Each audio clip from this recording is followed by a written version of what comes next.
Today, civil rights activist and the often called conscience of Congress, John Lewis, was laid to rest. He always talked about truth marching on. He always worked for a more perfect union. President Trump didn't attend the funeral. However, 3 U.S. presidents reflected on Lewis's ability to call people to action. A friend who would walk the stony roads that he asked you to walk, that would brave the chastening rods he asked you to be whipped by. Always keeping his eyes on the prize, always believing none of us will be free until all of us are equal. I just loved him.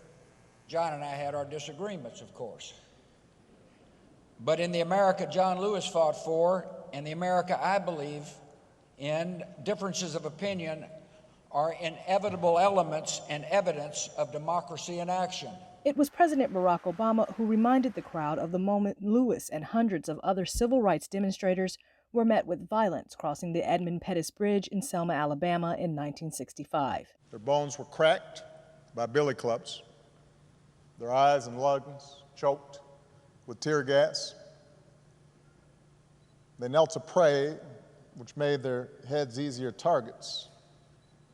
And John was struck in the skull, and he thought he was going to die. He then drew parallels between that moment and what he says is happening today. George Wallace may be gone,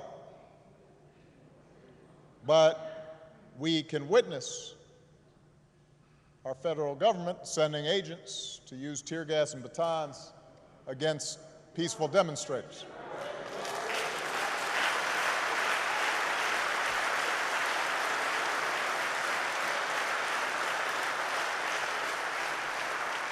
We may no longer have to guess the number of jelly beans in a jar in order to cast a ballot. But even as we sit here, there are those in power who are doing their darndest to discourage people from voting by closing polling locations and targeting minorities. Before his death, Lewis penned an op-ed to be published in the New York Times the day of his funeral. Calling for people to vote and to get into, quote, good trouble, he writes, I heard the voice of Dr. Martin Luther King Jr. on an old radio. He said each of us has a moral obligation to stand up. And from the pulpit of the very church Dr. Martin Luther King Jr. called home, his daughter, Dr. Bernice King, echoed that call. Grant us a double portion, God, to get into good trouble until this nation truly becomes a compassionate nation. Because as Daddy reminded us, ultimately a great nation is a compassionate nation.